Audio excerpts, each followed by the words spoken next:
Alright, so I've been cutting cardboard all night long. I got most of my panels cut. And what I'm going to do is get this guy enclosed. I will be using this, but then I have some just over here. I got some vinyl and some other plastic here for the bed. I'm going to go ahead and try to use that on it. We'll see what happens. I had to reinforce the cardboard. It's really hard finding big enough chunks. So it should be interesting to see how it comes together. And I think what I'm going to do is, instead of having this here, I'm going to go ahead and move it over here. But I'll have to remove my Pi Massive off the wall and everything else here. But then have it over in this corner here, just so I have a little bit more room to be able to access the electronics compartment here.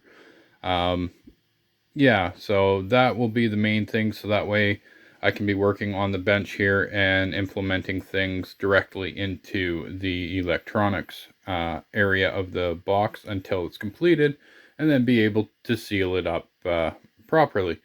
And then that way everything's all enclosed. So yeah, that's where I'm at right now. I'm gonna go and I think I'm gonna paint this stuff. I don't know how it'll look, but just to give it some color other than the brown, get a little more reflection off of it once I put the vinyl on it, and see what happens. So yeah, I've got all my holes cut, notches cut. Yeah, and then it'll just be the front panel and the very side panel, which the front panel will go on near the end, as well as the side panel for the electronics. But then everything will be completely enclosed.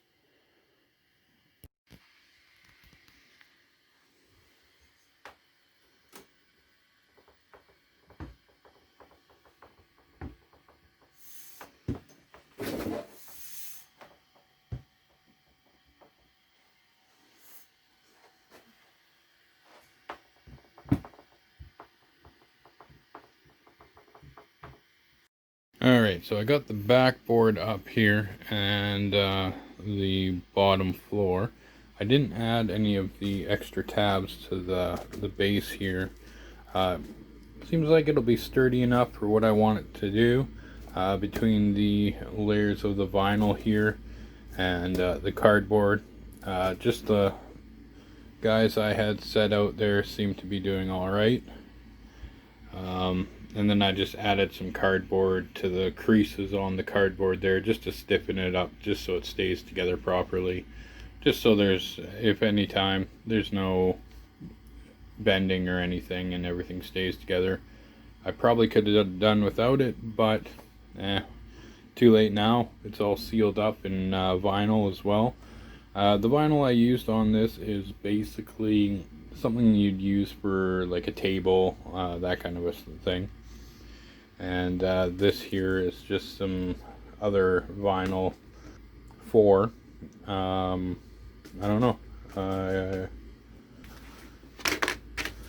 So since it is wintertime, this stuff is everywhere, this vinyl sheeting. And that's basically what I have on the back wall here so far. That'll go on to both the side here and this side here, the roof and the front door. And then eventually we'll get this all sealed up in this area here. This part will be sealed up from this side, and this is where we will hang our one planter across.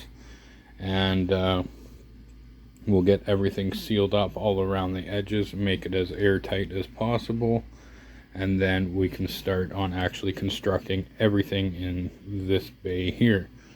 And what I'll basically do is get it to where I'm going to plant the seeds. I'll get the front door on, and then I'll still have access to everything here for now, but I will do another piece of cardboard on the back here to completely enclose it, and basically try to keep everything self-contained. And then we'll have to draw some air from somewhere Once again, we'll be doing a few different tests.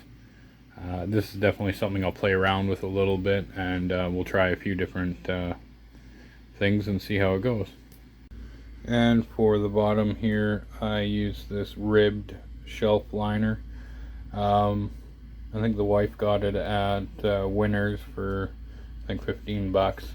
A little overkill, but definitely the vinyl from the wall would have worked on the bottom, no problem. These rolls are fairly inexpensive. Hopefully I have enough to complete this, but we'll see.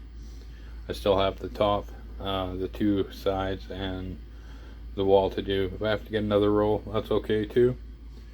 And then yeah, we'll get all in the back there, all sealed up there, and then around the connectors there, and then we'll just do one strip of tape.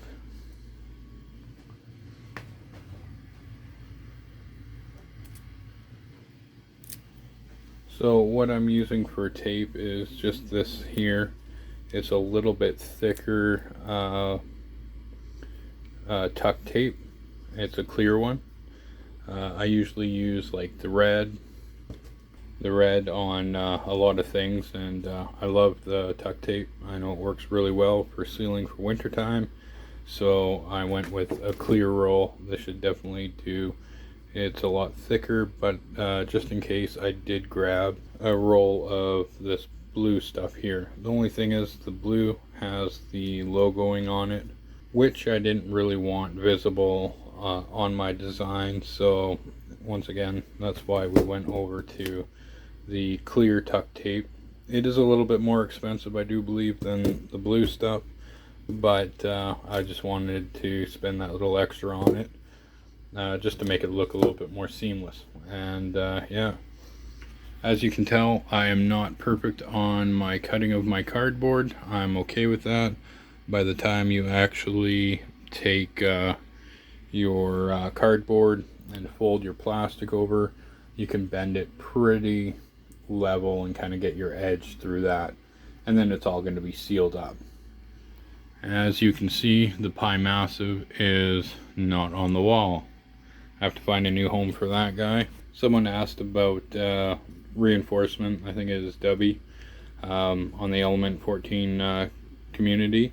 What I came up with is this guy here. It's just a 45-degree angle adapter. So basically underneath the board there, this would go underneath, like in place of this guy here, and then this one here would just slide onto the bar here, and then you'd be able to kind of sturdy it up. But as you can see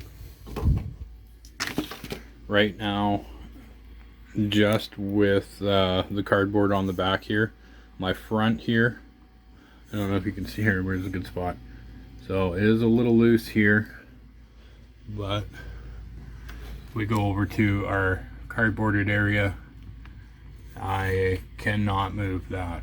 It's nice and strong, so I think by the time we get everything all wrapped up, it'll work pretty well. And then once again, the cardboard will slide around each of the holes, and then everything will get sealed up. Anyways, that's where the project is. Hopefully I'll get the top on, so the top, and then this side here soon, so that way I can at least start running some lights and things, and then get the back done, or the right side here. The only thing I'm thinking about is how I'm going to mount everything in this area here, since it's going to be a cardboard wall here. I don't really have anything to mount it to, so I might make something that comes off of the middle bars here, or off of yeah, somewhere on here, and then hangs down and over. I'm not too sure yet what I'm gonna do.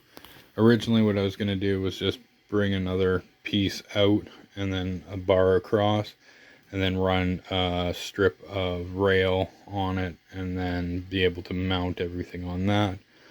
But that is not the case so far. So I will get these other this top and this side on, and then we'll have a look at it. And yeah, I just took spray paint and painted the cardboard there with semi-gloss, so that way it'll at least be a little bit brighter when the LEDs are on in there. And we'll see what happens next. Okay, so I ran out of white paint, so I had to go with like a silver on the inside here. Once I get the plastic on it, it should be a little bit better. I did notice on here it's sagging a little too much. It should be up a little bit more like that. So what we're going to do is use those quarter caps on there on both sides, and I'll put some on the bottom as well. And I'll get the top and the two sides on, get that all sealed up, and then I can start coming up with an idea for mounting my electronics over in this compartment here. And yeah, we'll do that real shortly here. So next week it'll be all about this. This week is just getting this done, and then we'll get our design of our holders here and here, and then I have to come up with my other mount for in here, because we're going to have a little stand in here for a couple of things. So, and then we'll get the lights in and get them mounted up top here. We will work on the outer door here in the end and have that completely sealed, and we'll be able to open and close it. That way this is a completely sealed unit. Lots to think about when it comes to this project so far, but yeah, so far it's going together pretty well, so I'm going to carry on. Okay, so I cracked this guy here, so that's why I've got the clamp on it and glued her all back up there, and got one screw in there. Gone around, I've started to put the quarter caps on there. I might print out 2 more for the back corners there, but we'll see how it works. I've got up top here, I've got 4 on the top. I'm not sure I need that many, but just to keep things level and even. And yeah, you can see here most of them. And then if I try to turn it here, it ain't moving anywhere. So far, even with, you know, a little bit of the screws in, she's tightened up a lot more. Yeah, so even all of them, they at least get 1 screw. And yeah, you just have more option of, oh, I put 1 back up here as well, and that'll hopefully keep the top completely level. I might have to put another one over here too, thinking about it now, but we'll see how it plays out. Now I know this one here, I don't have it quite as level as I'd like, but yeah, we'll see what happens. Nothing a little tape can't cure. And yeah, I'm going to start getting the sides on and the top on, and I'm going to get that all taped up and sealed up so it's nice and tight. And then I'll go ahead and once again, like I said, we'll start working on this compartment here in the end.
As you can see, I do have a bit of a mess here today. I've been playing around with this quite some bit here. What I just want to say is this is what we're going to go with for the enclosure. Now, I won't put the front on until we get kind of the plants, all the trays and everything in there, and we're ready to start growing. What I will eventually do is add some stuff on the inside so we can do a little remote monitoring, watching everything. I'll get the Raspberry Pi set up here soon. We will be using a 12-volt system. I figured let's go 12 volt off the mains for right now. You would be able to hook it up to a solar panel system, but I need to know the overall power consumption of the unit before I can start to design an actual solar setup for it. So to make sure I have enough power coming in to do that. So this will be running off that 12 volts, like I said, and then basically everything's all sealed up in here. We're going to run our one setup over here for the baskets, and that's going to have our stuff draping down here. We're going to have all this stuff on the bottom here filled in, and then we'll have another basket over here going along this wall, and it will have the stuff draping down there. Hopefully these lights are good. I've never, so I bought these LED strip. It's a 12 volt strip lighting for growing. Hopefully it'll actually work. I bought a 16-foot section, so the distance from here to here is roughly 4 feet. So that gives me my 4 runs that I want, so that way I can space them out. Because remember, we're about 30 inches deep, so I just have to space it out, every 15 or every 7.5 inches, and then we should have enough adequate lighting in there, or space it out however. I'm not too sure yet. I'm going to see how they look in there, and if we have to adjust, then we can do that. I did buy one of these guys off Amazon. I probably won't use it. I just wanted it to kind of play with the container a bit of the average kind of stuff that you would buy online. And it has these puck systems here, but this is meant for just starting your seeds. I will be using a system where you can grow your full plant in there, but the containers will be sealed. And like in the ISS, they had it so that the seed would sprout out of the plastic that they were doing, and that's kind of what I'm going to try to replicate and have that growing out of there. And hopefully we'll get a good little crop here. Cross fingers. But yeah, next up is I will be playing with the electronics. I want to get the lights going and a couple other things, get the Raspberry Pi going, and we will be playing around more on the inside here. And I got to come up with a way to mount everything in here. I should have ran another bar across so that way I could, yeah. But this is the thing about designing. Sometimes you get almost to where you think you got it, and then something goes, yeah, no, that's a bad idea. It's kind of what happened here. I think originally I was thinking that I was going to put the cardboard on the inside here, and then I would have that. But since I want to use the conduit on the inside here, that kind of voids out being able to use this side unless I run another pipe down and across, which is definitely doable. Since I only have a small section, I'd have to run over and then be able to do it. And then once again, I can just screw into each and then make a drop down system here. And then what I'm going to do is create a hole on the panel here in the back corner to be able to run all my electrical and all my water pipe tubing and everything through there, and then get some of my sensors set up and everything. And then yeah, but for right now, this is the enclosure. It's finally done ish. We still have the front to do, and then put the side panel on as well. It will be a fully enclosed system. And any air that will be in this will be filtered and purified. Now, I do have one idea that I might try down the road once this is all done. I do have an oxygen concentrator that I want to actually inject into my water system and the plants, and a few other things that I want to try. But until I get to that point, we're just going to play around with what we have and go from there. Like I said, I got tons of stuff waiting to be used here. So with that being said, that's it for this week. Thank you for watching, everyone. You have a wonderful day, a wonderful week, and we'll see you next time when we start installing the Raspberry Pi.